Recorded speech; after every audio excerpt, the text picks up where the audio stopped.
Van Poppel going, but Jonathan Milan has got to the front in time.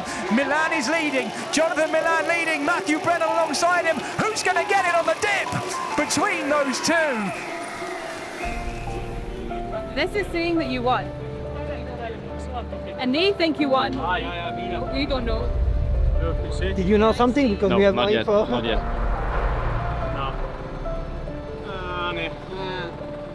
Please, sir. That's my contact. 100%. Okay, it's confirmed. Yeah! You don't believe it, eh? Let's go! Nice, enjoy it. Oh, nice. We went for the bonus sprints and we kind of lost each other a little bit, but in the end, I'd saved enough mental energy to kind of navigate in the end, and yeah, it was really close, but to come so close to a guy like Milan is really something special. Day 3, stage 2 of the Lidl Deutschland Tour, with Danny Van Poppel in the lead in the blue jersey, trying to see if he can go 3-2-1 in his last 3 rides in this race.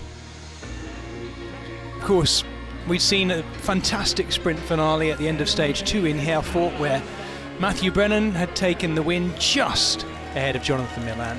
Matthew Brennan rolling out in the green jersey, Danny Van Poppel in the blue leader's jersey of the Lidl Deutschland Tour. This is what they'd have to contend with, an extra 1,000 metres of elevation over what they had to do yesterday between Essen and Herford.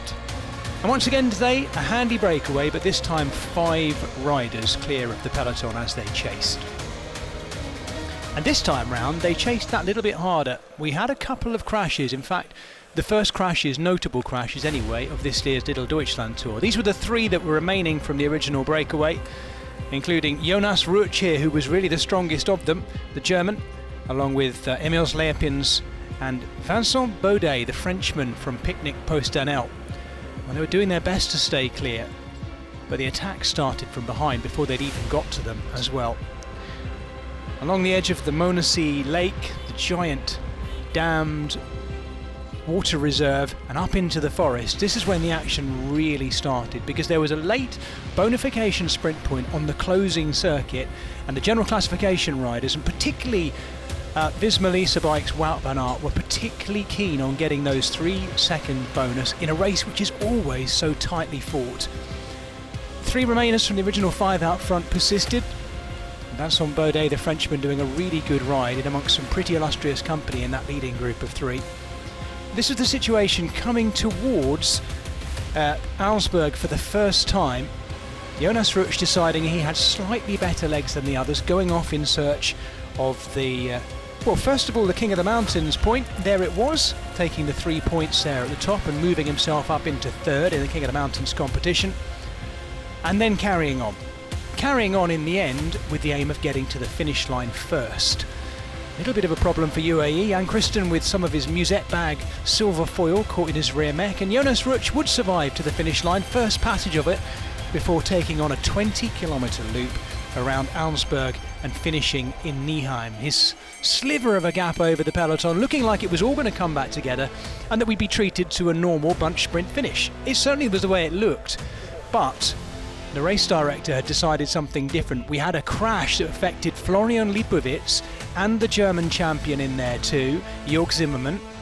Of all the riders to come down there for the German fans, it really was the worst. This was Wout van Aert doing what he'd done one day ago before, picking up the only bonification sprint point of the day and bagging 3 bonus seconds just ahead of Laurens Pithy. And Laurens Pithy once again reminding us, the Kiwi, he was in good form. This was Florian Lipowitz giving us a little thumbs up to say he was okay, and then the attack started just after the intermediate sprint point. Spanish champion Ivan Romeo, the first of those to go, and then Jens Vogt and I noticed there were gaps opening up between the leading group, the chasing group, and the peloton as well. And then these 3 went clear. Jonathan Narvaez, Søren Vanskjold and Riley Sheehan driving clear of what was already a leading break. Søren Vanskjold, winner of the prologue, is stuck on the front. Jonathan Narvaez is in a prime position here, but what can Riley Sheehan, the American for Israel Premier Tech, do at the back? He is quick, but I think he needs to go early and get the jump on these two. If I was him, I would lay off and rush the gap.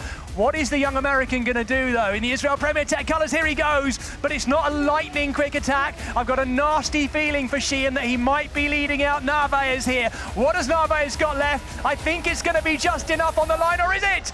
Is it? He celebrated too soon! No! Riley Sheehan would have taken that, I think, if he hadn't sat up. Marius Meyerhofer hangs on for fourth. Our plan was to do the race hard, because this is race, if you see, is like for sprinters, and we don't bring here a sprinter really. So we have to think different. In the end, was not like this, and was good final in the end. I think we get a good momentum with the other guys. There we have the stage result. Jonathan Narvaez getting the stage win that so many people thought he would, but possibly not in the way they thought he would this week ahead of Riley Sheehan. Soren Vanskol back in blue after his prologue win on Wednesday evening. Who would have seen it happening in the way it did? Possibly not him. He's back there though, but tiny gaps still separate the top 10.